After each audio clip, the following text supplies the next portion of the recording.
Having a good time to get focused on the show here.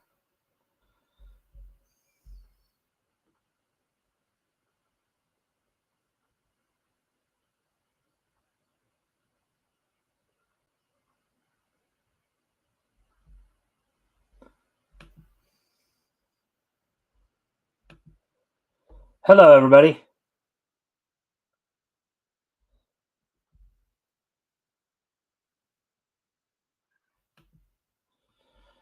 All right, so hopefully everybody had a good weekend. Hopefully, some of you were able to join us last night for our weekend edition, of course, in which, of course, we had a pretty lively discussion. Initially, I was trying to get it to stick to just talking simply about some of the more when you look at some of the occupations of the heroes, when they're in you know, just kind of noting how many of them would have been probably considered like upper middle class to to wealthy, basically.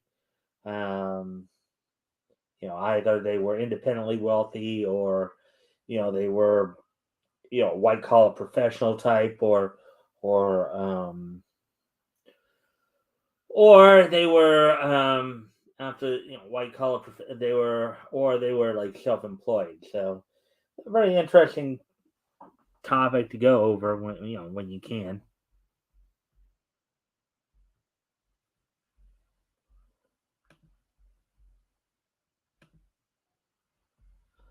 So, as we of course are waiting for people to show up, I hope, as I said, I hope everybody had a good weekend.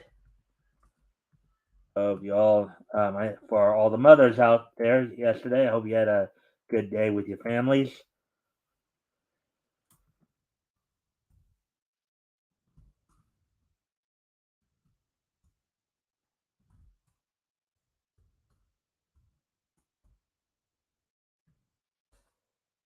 And what I'm going to do now, of course, I'll put some music on for a moment, take care of a couple of things, and then when I come back, we'll talk a little bit about what's on tap for tonight. So here's the music. I'll be right back.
All right, so we're back now. Let's see.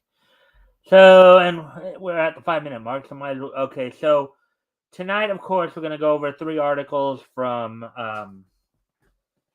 Bounding into Comics. We're gonna this week, since we're a little bit behind on Bounding into Comics and stuff, we're going to get caught up over the next few days here with those articles. Um, so and then of course we will also be of course looking at after we do the articles, and we'll do the wrestling roundup, and then the ah hail Xenu and begin. Yep. Yep, Art JR, I'm about to do so. Of course, the wrestling roundup, and then this day in Nietzsche history, of course. So, without any further ado, why don't we get started with the articles here? Um, and as always, guys, if you can help out by, of course, liking and sharing the stream, see if we can get some more friendly people in here. That'd be appreciated. Also, if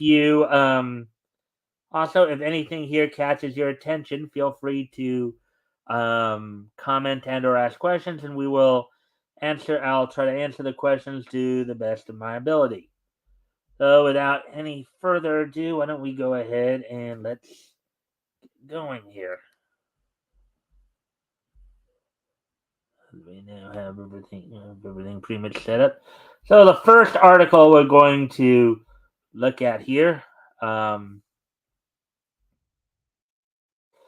Amazon unleashes new wave of anime figures, claims, quote, they promote child exploitation. Again, this is another example of the Westerners trying to impose their own social social morals on another culture. Article by Nerdigans Inc., published back a week ago on the 8th in the anime censorship collectibles and toys section. All right, so it's been 2 years since the online marketplace embarked on their last wave of anime figure bans. And though many hoped this meant Amazon had finally learned some common sense, it sadly seems they were merely biding their time before continuing. In other words, I think what they're saying here is that I think Amazon was hoping that, you know, let things kind of calm down, and once things have calmed down, we'll start up again. When things have calmed down, we're not getting roasted for it.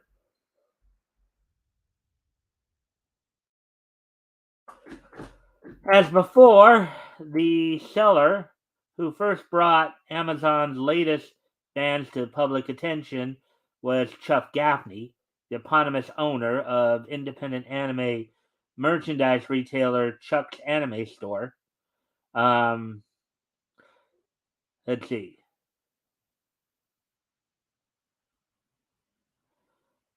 Taking to his Twitter account on April 19th, Gaffney, so almost a month ago here, a month ago this Friday, Gaffney revealed, quote, just got an email from Amazon about an old Figma figure that just got banned. It's from Lucky Star Kagame Hiragi, Figma action figure summer uniform version to be exact. Yeah. I mean, the summer uniforms are gonna be, they're gonna be a little shorter and stuff, just simply because of the fact, you know so I guess that's I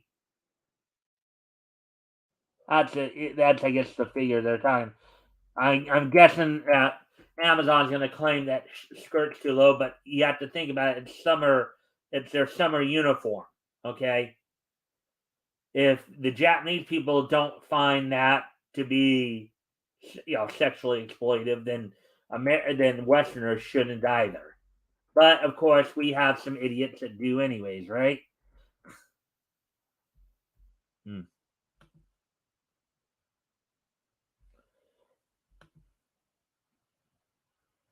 Yeah.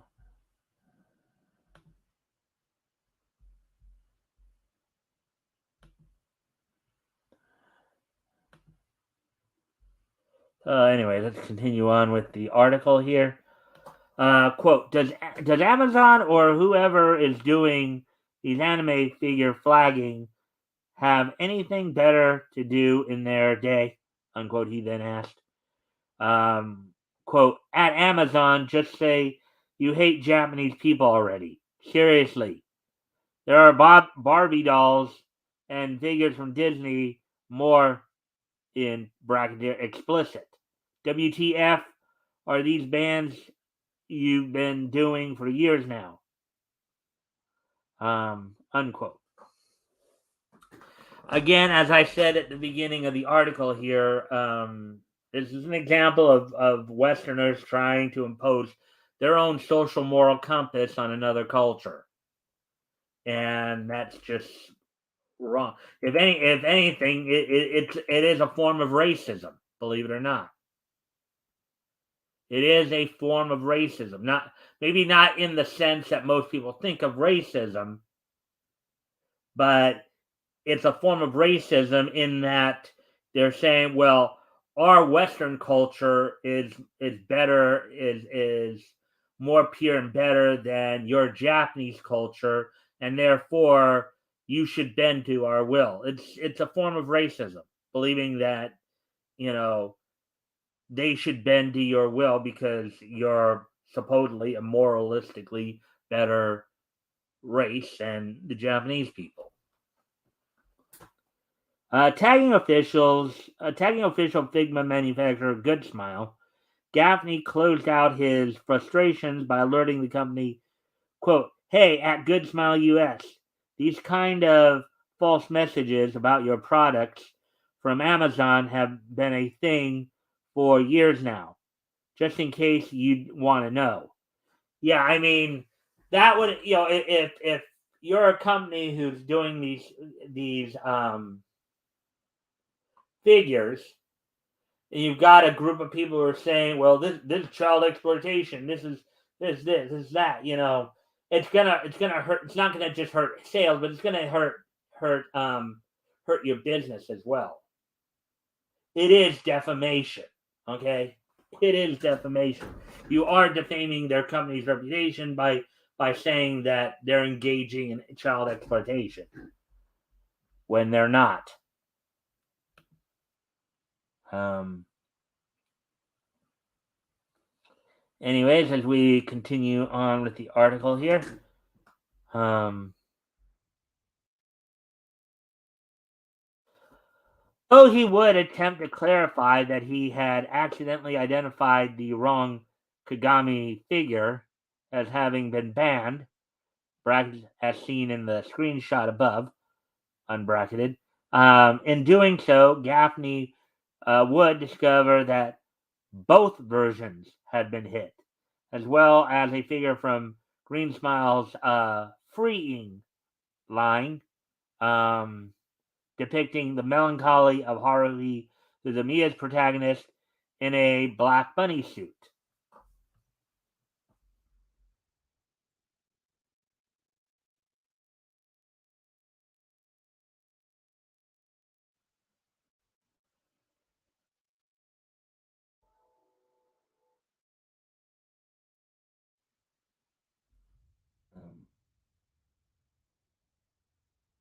A few days later, Gaffney received news from Amazon that they would be discontinuing a further two items, the original and later re-release of a Figma based on popular Japanese content creator Danny Chu's virtual mascot for his Culture Japan show, Mirai Suenaga. Quote, "The false flagging of anime figures is getting worse and seems to be targeting Figma figures," unquote, Gaffney warned on April 21st. Quote, "Again, a super old figure, but Danny Chu's own mascot is now banned on Amazon." In parentheses here, just got another email literally 3 minutes ago, unparentheses. So that might be it right there.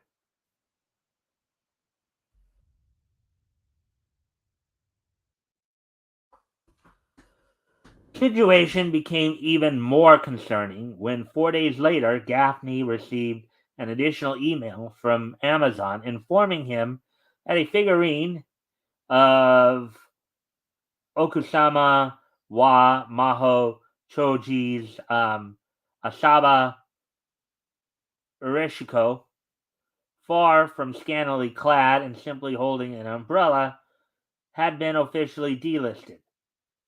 Quote, hey, at Amazon Help, I think you have a false flagging problem, unquote. He acknowledged in turn, quote, been a thing for years. It's either internal or external. Crazed losers who hate Japanese products, unquote. Yes, again, a bunch of people who are trying to impose their social morality on another culture. Yeah, that one's all right. Yeah, I get his point for that. If that's the one he's talking about in the more recent post there, yeah, that one's nowhere near scantily clad.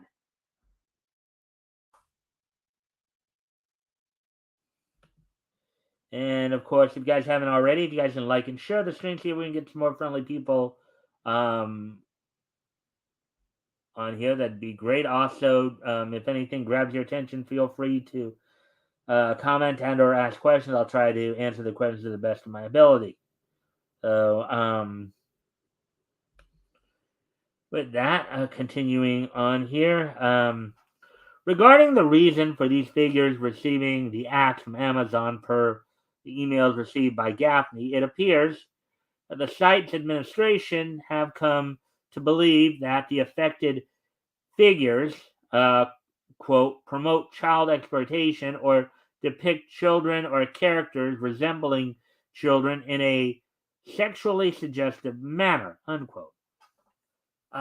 They do not. Okay, they're not. Okay, nothing's exposed. They're, first off, in the cases of the summer uniforms, those are actually approved summer uniforms for schools in the anime. Summer uniforms would definitely be different from winter uniform. Of course, they're going to have shorter lengths and stuff because it's a lot hotter, and you're not going to be wanting to run around in like 80, 90-degree heat in like pants or shorts to come down to here.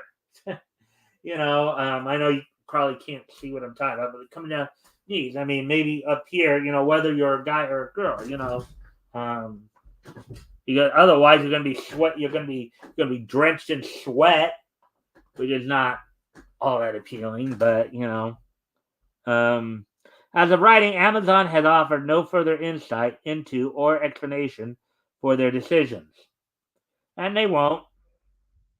They just say, "Well, this is our site.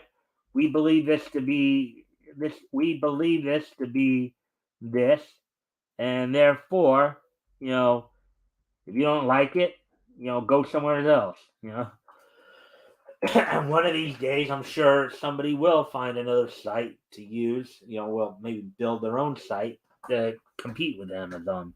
You know, just like we have multiple, social media sites like Truth Social and all that. To to to deal with that. So anyway, that was that article.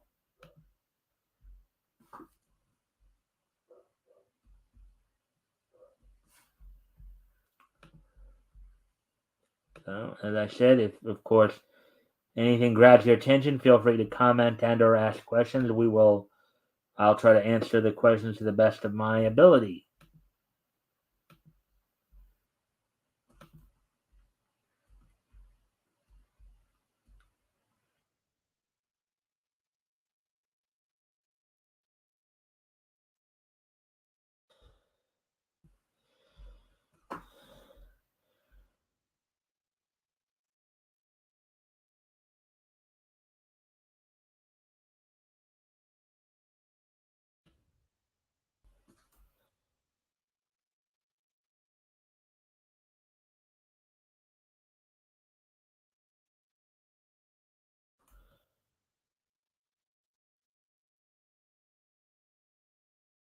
All right, so here's the next article that we're going to talk about here.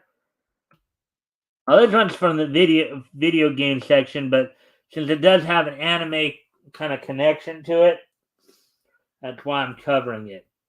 This one's primarily more for the video game side of things, but I decided to cover it anyways because it does have.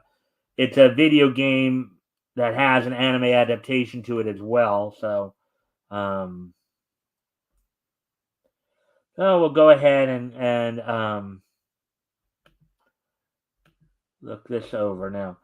Live Alive director Takashi Tokita hopes to make sequel to his classic RPG. Article by Nerdigans, published May 8th, 2023, in the video game section.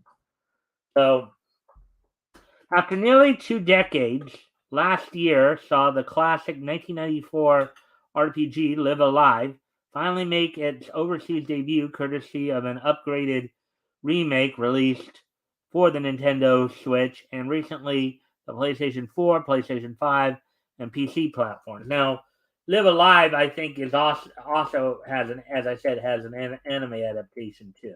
But this, I guess, is talking more about the video game. But anyways, as part of their publicity campaign for the remake's April 28th release to Sony and Windows players, so April 28th, that was a few weeks ago, I believe. As we're, of course, into May now. What, like a little over 2 weeks ago, I think.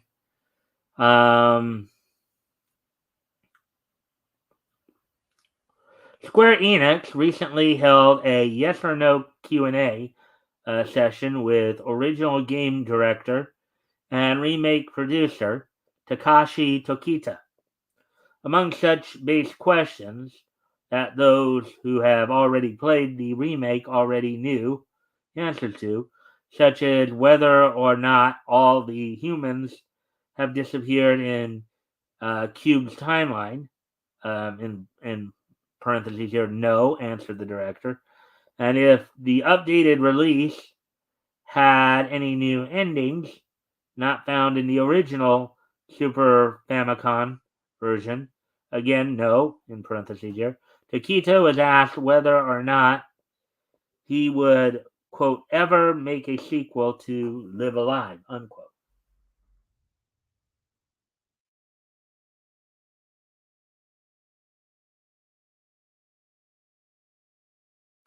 Interestingly, this was the one question Takita could not answer with a simple thumbs up or thumbs down. Rather, when asked, Takita looked straight at the camera, placed his hands together, and bowed. So basically, he did this. As he did, the chyron at the bottom of the screen read in both English and Japanese, "quote unquote," "I hope so." So,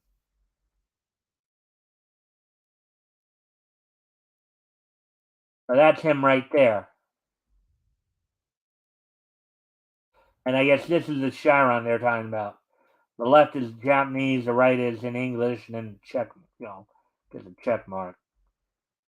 Of course, the likelihood of Tokita receiving the green light for a sequel is truly up in the air.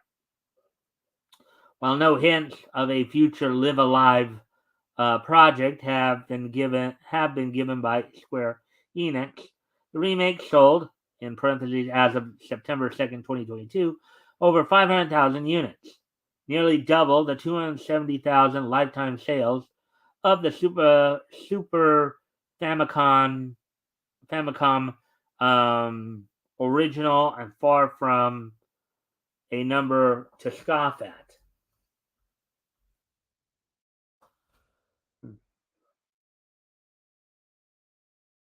Of course, with the publisher's current focus being the upcoming Final Fantasy 16 and Final Fantasy 7 remake sequels, um, as well as continuing work on Final Fantasy 14, Another romp through time and space is likely far from the horizon. As of writing, the ball, or cube, remains in Square Enix's court. All right, so that one actually went a little pretty short there, didn't it? That one went a little quicker than the last article, so that one may even try to hit up a little extra here, depending upon where we're at on time.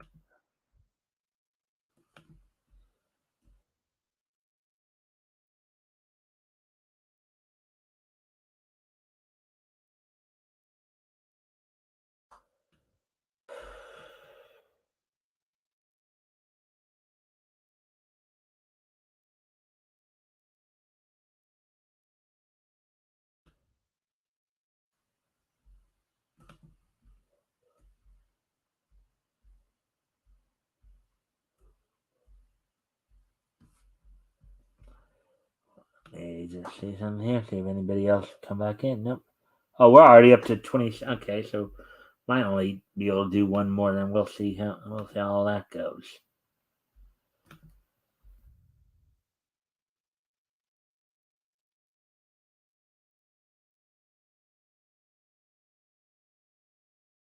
All right, so let's see now.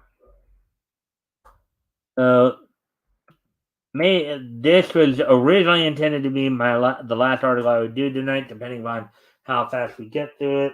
I might try to do one more after this, but we'll just wait and see. Okay, after Suzume breaks ticket records in China, director Makoto Shinkai declares that, quote, the global box office of Japanese animation has entered another phase, unquote. Article by Nerdigans published last Monday in the anime section here. So anyway, so here we go. After less than a month in Chinese theaters, Makoto Shinkai's latest blockbuster, Suzume no Tojimari, uh, it's known internationally as Suzume. I believe this is the one where the main character has to go and like gets open up a bunch of doors, a bunch of just doors that are just there in Japan. That's what, if I remember correctly, what I've read on this before. Has gone on to absolutely dominate the local market. A development which the film's aforementioned director has taken as an optimistic sign that the global box office of Japanese animation has entered a new phrase. I think they meant phase, but somebody mistyped there. In Shinkai's latest, 17-year-old Suzume Iwato stumbles into a chance meeting with fellow high school student Shota Munakata, who thanks to an unfortunate encounter with the mysterious cat creature Daijin, has been transformed into one of the former's childhood share. All right. It only gets worse for the duo after Suzume finds and opens a mysterious door, which results in other doors opening across Japan and unleashing various natural disasters upon the country. To prevent further destruction, the duo set out on a journey to both close the danger-filled doors and reverse Soda's curse. Okay, so they're giving us a little more detail now. I knew about the door stuff. I just didn't know about the other thing, other plot line they're going.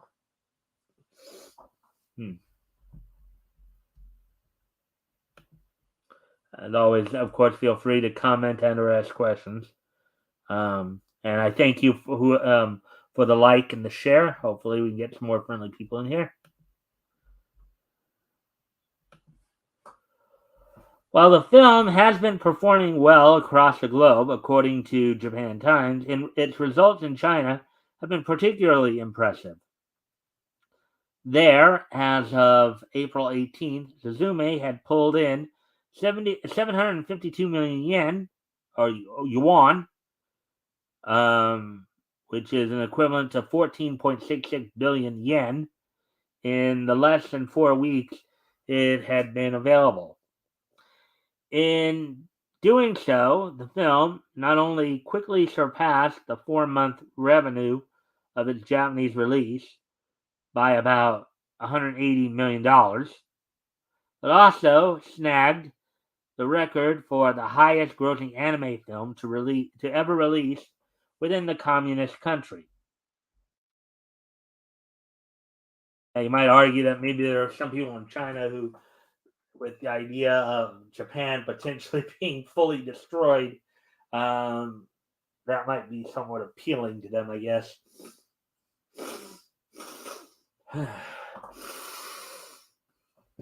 Anyways, in response to Suzume's historical box office milestone, Shinkai declared on Twitter that he believed the film's success in China signaled a new period of prosperity for the Japanese anime industry. Quote, this is the first time in history that a film that grossed over 10 billion yen domestically has even surpassed that amount in one foreign country, unquote. Shinkai's announced, translated via DeepL, quote, Suzume also ranked first among all Japanese films at the overseas box office, unquote. Quote, personally, I feel that the global box office of Japanese animation has entered another phase, unquote.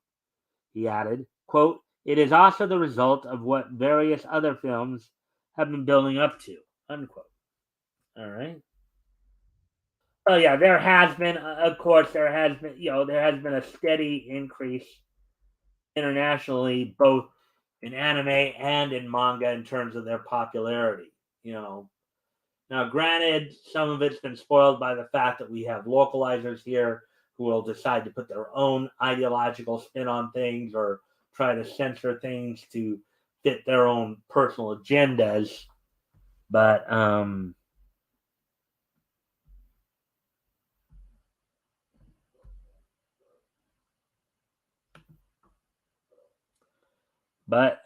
that's the way it goes, I guess. Um, Further, the director acknowledged that while it was likely that these records would be broken in no time, he still felt immense gratitude towards the foreign audiences who made the film's current standing possible. Quote, I am sure the, in brackets, box office record um, of Suzume will be overwritten in the not too distant future, unquote, said Shinkai in a follow up tweet. Quote, anyway, I would like to thank all the foreign audiences who saw our foreign productions in theaters, unquote.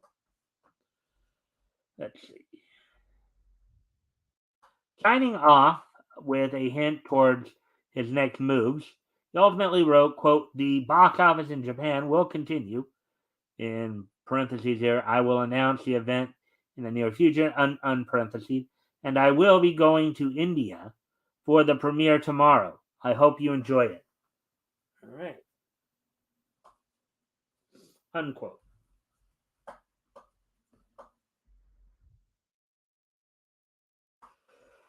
As of May 1st, Suzume has made a total of $320.1 million worldwide, making it the fourth highest grossing anime film of all time. Wow. Wow, wow, wow, wow, wow. That's quite a bit of money there. Here comes the money. Here comes the money. Money, money, money, money, money, money, money, money, money. Back up, Jack. Yeah, you know it.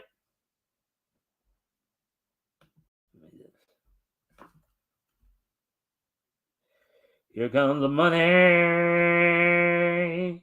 Here comes the money.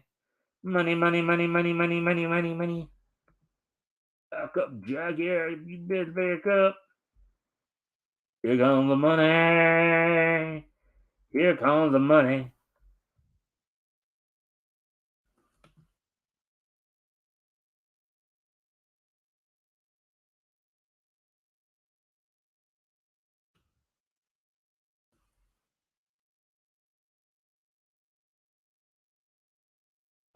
Uh, let's see where we're at on time here.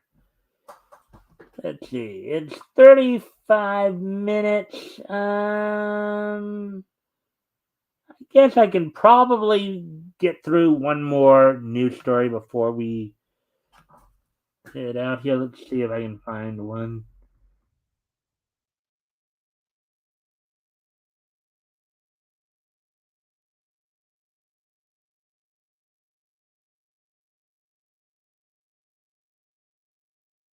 Let's see now.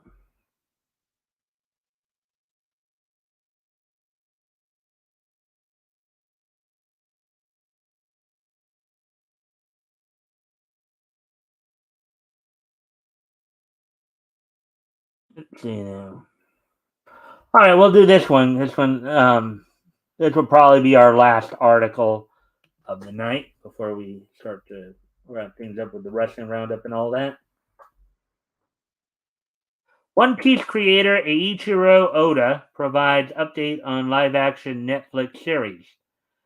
Quote, they promise that they won't launch it until unsatisfied, unquote.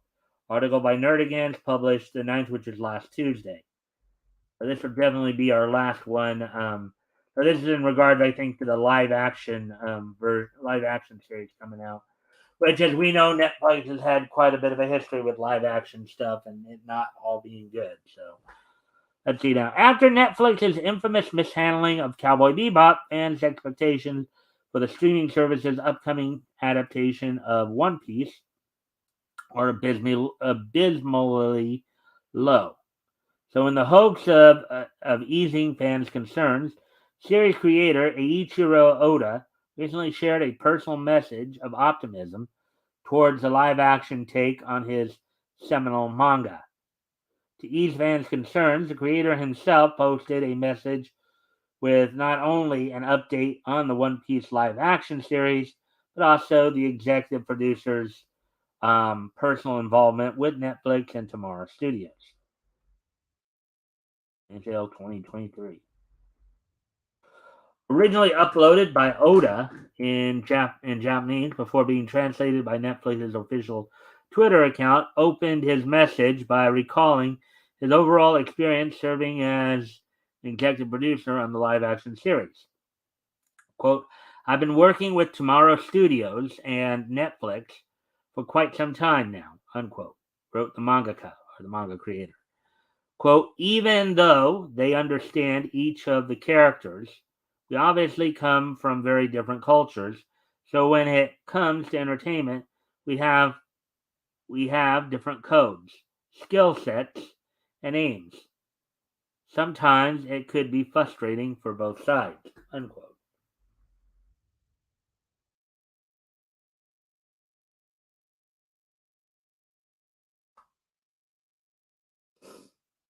Quote, it felt like, in smaller quote, we're all trying to get to the same place. How come we're not on the same wavelength? Unquote. He added, quote, there was even a time when I thought, in smaller quotes, is a foreign production possible, unquote. To that end, he then declared, quote, now this might seem like it might be coming out of nowhere, but we've been hard at work this entire time. And now each and every entity involved is working in sync. We're finally here, unquote. And you got Nami right there in a bathing suit. Oda then confessed that, quote, considering my expected lifespan, I believe this is my last chance to bring One Piece to the entire world, unquote. Hinting that, unlike the manga, he had no contingency plan to ensure the quality of a live action series in the event of his, in parentheses, God forbid, premature passing. The mangaka revealed. Well, let me just double check something here. Ichiro Oda. Just kind of wonder just how old is he? Now, granted, he's been writing the manga for almost for what 45 plus years or so. Or let's see. no, 35 years, I guess, would be because, I think he started up back in 86. It'd be 35, 36 years, but.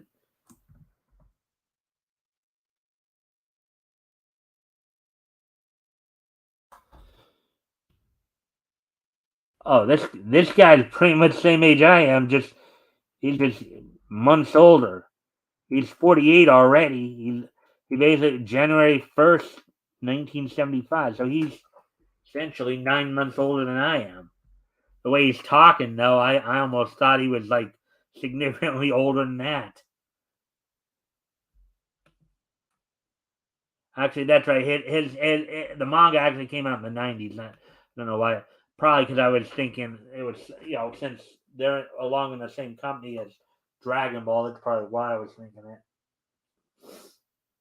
But yeah, because the One Piece anime television series started up in '99. So Oda then confessed that considering, okay, yeah, we already read that. Okay, so quote, if we're going to do it, I want to be able to do it while I'm still active. That's why I agreed to the live action adaptation of One Piece back in 2016. So, since then, Netflix has committed enormous resources to the production, unquote. He explained before assuring fans, quote, it was announced the show will launch in 2023, but they promised that they won't launch it until I'm satisfied, unquote. So that means he's going to have more of a say in, and them and making sure that they're not going to make it so woke that people are going to turn it off. I wonder if he's even aware that that's what's been going on. But closing out his message on an optimistic bent, Oda ultimately exclaimed, quote, the entire cast and crew, spanning various countries, are brimming with love for One Piece, unquote. Quote, they're burning with passion, and I've reminded everyone involved that this should be fun, unquote. He affirmed, quote, we're in the final process of finishing all 8 episodes. We'll be setting sail soon, unquote.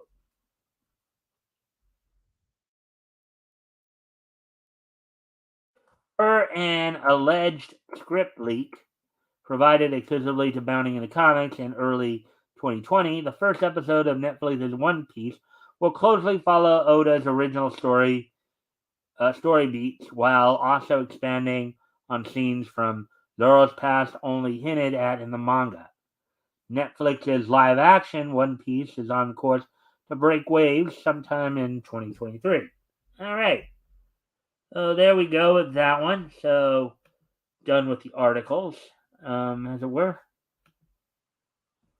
All right. So 43 minutes. So didn't take us as long. So now we are going to get into kind of the wrestling wrap up here because there is quite a bit of news kind of go over as well here.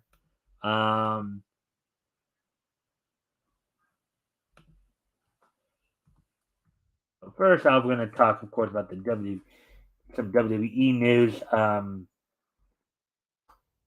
coming out, and of course, they're still like negotiating the final terms of the sale for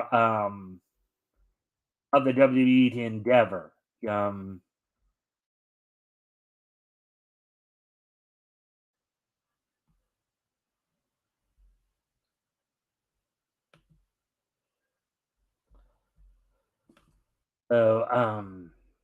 so with that, and of course, actually, maybe I should even before I do that.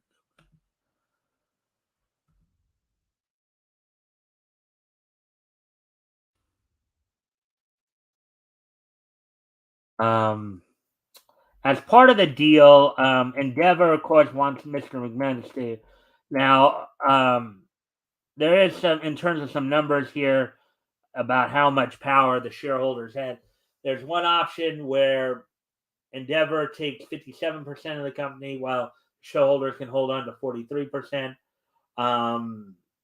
Endeavor has indicated that they'd be willing to give the shareholders as much as 49% or just under 50% if Vince McMahon stays on as executive in charge, executive CEO.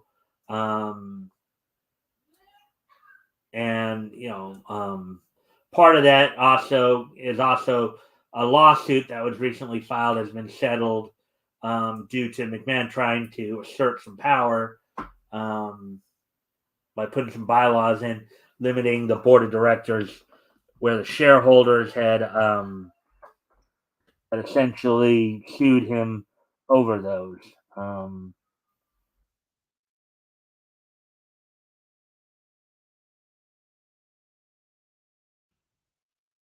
But if the deal goes through with the 49%, Vince McMahon will essentially be the CEO of the WWE for the rest of his life, until basically death, resignation, or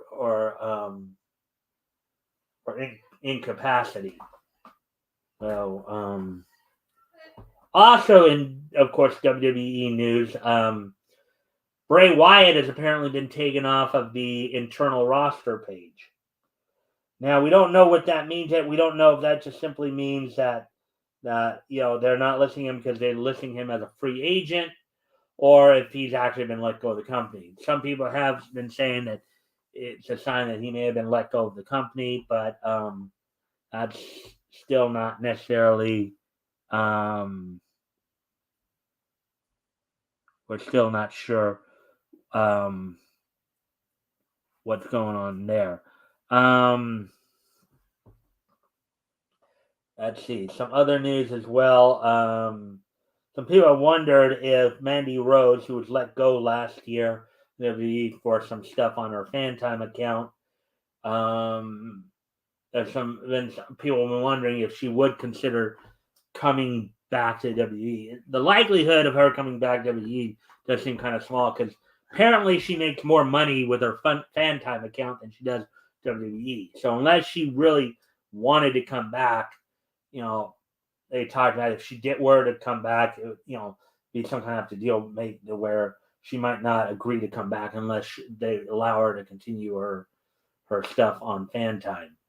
Now on tonight's Raw, Liv Morgan and Raquel Rodriguez will be defending the women's tag team title against Chelsea Green and Sonya Deville.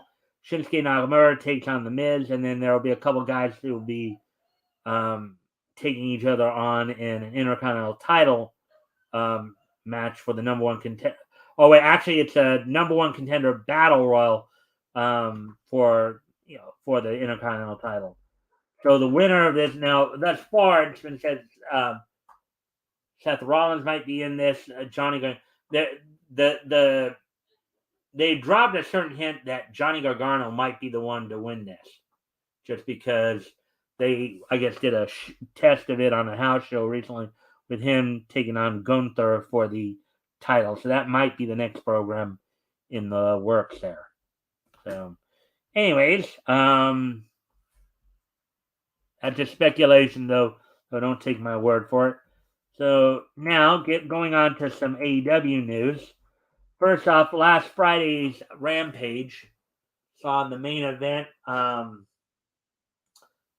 the Mogul Embassy Affiliates merger team of Swerve Strickland and Brian Cage defeated the Dark Order duo of Alex Reynolds and John Silver.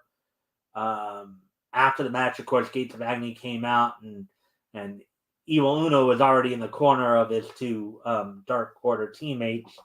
And as they were getting ready to beat down Dark Order, naturally Limitless, the natural Dustin Rhodes and Limitless Keith Lee came out to make the save with weapons in hand.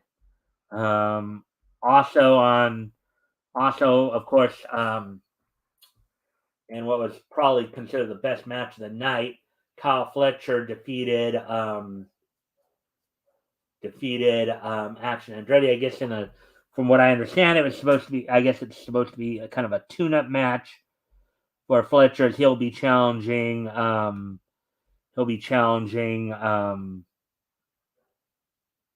think from what I heard, sometime in the near future, he'll be challenging Orange Cassidy for the AEW International title. Let's see. The Acclaimed with Billy Gunn teaming together defeated the three men of the Blade and the Butcher and Kasabian to start the show. Toni Storm with her Outcast teammates of Saraya and Ruby Soho in a corner defeated Alex Kay, listed just simply as a local talent. Now again, I'm not. There are times and I'm not so big on how Tony Khan books his women's division. It's just bringing in people like Alice Kay and Taya Valkyrie to put over people like Jade Cargo and the Outcast is kind of ridiculous. But on this Wednesday's Dynamite in the main event of Falls Count Anywhere's match, Roderick Strong will be taking on Chris Jericho. Rush will be taking on Jack Perry. Ricky Stark will be taking on Jay White, who will, of course, have Juice Robinson in his corner. And then the Outcast, Ruby Soho, Saraya, and Toni Storm will be teaming up to take on AEW Women's Champion Jamie Hayter, Hikaru Shida, and Dr. Britt Baker. And then Sammy Guevara will be in action as well. We just don't know against who yet. So, and in some other AEW news, Leva Bates is no longer with AEW. Her contract expired. They kind of just let it go. She was well liked backstage. She hasn't been on TV recently, but she was doing a lot behind the scenes, including, of course, heading up the Heels Club, as it were. Let's see. Now she is taking independent bookings, so let's see. Now also in Impact news from Friday, or from Thursday rather, the Coven had defended and retained the Knockouts title over over Knockouts champion Deonna Purrazzo and Jordan Grace. The thing about this match was, of course, Grace and Purrazzo are scheduled to face each other not this Friday, but next Friday at the Under Siege event for the Knockouts title. If Jordan Grace does not win this match, she will not be able to go after the title again while Purrazzo is still champion. And now you have the recently debuted Trinity also waiting in the wings to take on the winner of that match for the title. Also, Steve Macklin on last Thursday's show defended the Impact World Championship against Rhino and defeated him, also injuring him after the match, and to where he could have the opportunity to really work over Rhino. His associates, as it were, Champagne Singh and Shera, took out Keith prior to the match.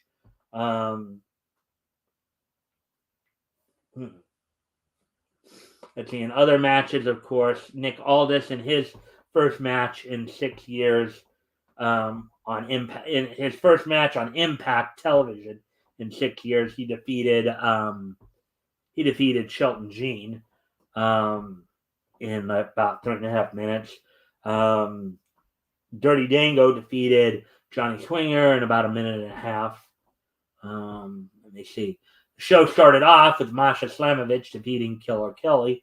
And the Good Hands, with help from Brian Myers, defeated the tag team of Decay. Good Hands of Jason Hotch and John Schuyler defeated the team of Decay of Black Taurus and Crazy Steve. And then on the NWA front, On the NWA front, we saw some matches from their World of the Vampire tour in Mexico. The 4 matches we saw included Kerry Morton retaining the NWA World Junior Heavyweight title over Jack Cartwheel and Sal the Pal. As we're also looking at signs of Kerry Morton's slow heel turn happening. And then the other 3 matches in the main event saw Trevor Murdoch losing to Psycho Clown. And then also Natalia Markova and Stevens losing to the team of Eris and La Hydra in a mixed tag match. Which in their mixed tag, they call them mixed tag matches in Mexico, but they work more like what we would call an intergender match here in the States. In other words, members of the opposite gender can have contact.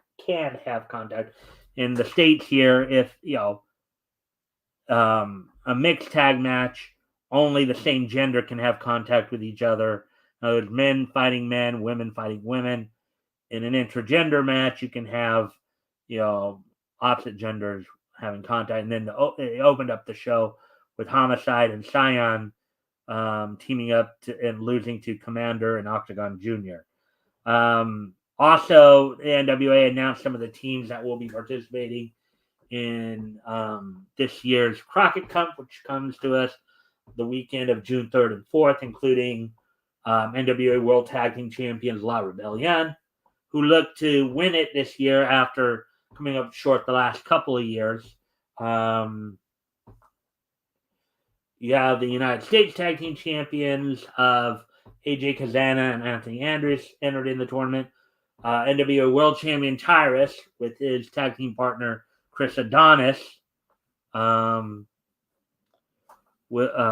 be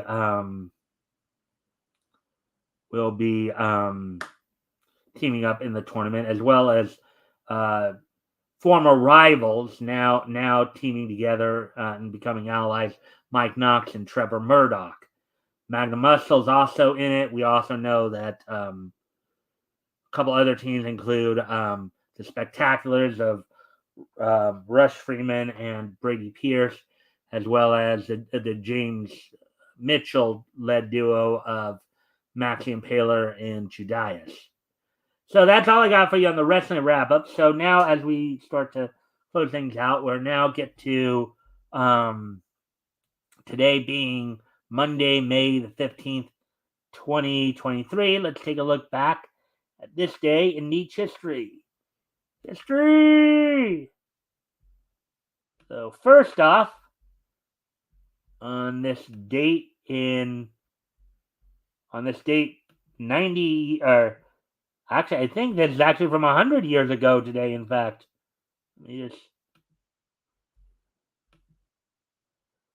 So 100 years ago today. 100 years ago today. The Pat Sullivan produced cartoon Felix Calms His Conscience, which I believe was, at the time, of course, a silent cartoon. I think it is public domain. You can probably find it somewhere. But the Pat Sullivan produced Felix Calms His Conscience premiered in theaters on this date 100 years ago today. It was a silent film cartoon produced by Pat Sullivan Cartoons, of course, where in the story, Felix discovers that he has a rival for Miss Kitty's affections, a low-rent Bowery cat. He makes plans to have his nemesis tied up in a sack and thrown in the river, which was a common theme. I'm sure we all remember seeing this happen on a number, particularly from Tom and Jerry cartoons as well. But then his conscience starts to bother him over it. So, 100 years ago today, Felix Calms His Conscience premiered in movie theaters. So, 100 years ago today. So now moving on to the next piece of niche history, going back just 30 years ago today. As on this day, 30 years ago today, Smoky Mountain Wrestling held its the last Tango in Tennessee card from Freedom Hall in Johnson City, Tennessee. Main event um, saw in a loser of the fall leaves Smoky Mountain Wrestling match. Rock and Roll Express um, defeated the heavenly bodies of Stan Lane and Tom Pritchard to become the new Smoky Mountain Wrestling Tag Team Champions. This was a tag team title match, which the person who lost the fall would leave Smoky Mountain Wrestling. My guess is that Stan Lane was the one who left the who lost the fall, because I think later that year he started doing work for the WWE as a color commentator. Also, in a Coward waves the flag match for the Smoky Mountain Wrestling heavyweight title, the Dirty White Boy defeats Tracy Smothers to become the new champion. So they had a couple changes. In the Singapore Spike match, Brian Lee defeated Kevin Sullivan. Brian Lee also teamed with Tim Horner to defeat Dutch Mantel and Jimmy Golden. And then Killer Kyle defeated Bobby Blaze in the opening match. That happened on this date 30 years ago today, Smoky Mountain Wrestling's last Tago in Tennessee. So now, and finally, going back just 10 years ago today, on this date 10 years ago today, the 10th issue of It Girl and the Atomics went on sale from Image Comics on this date 10 years ago today. It sold for $2.99 and was 32 pages. So on this date 10 years ago today, It Girl and the Atomics number 10 went on sale on this date. So with that, I thank everybody for being here tonight. I hope everybody enjoyed the show. I thank everybody for all the likes and shares. Also, I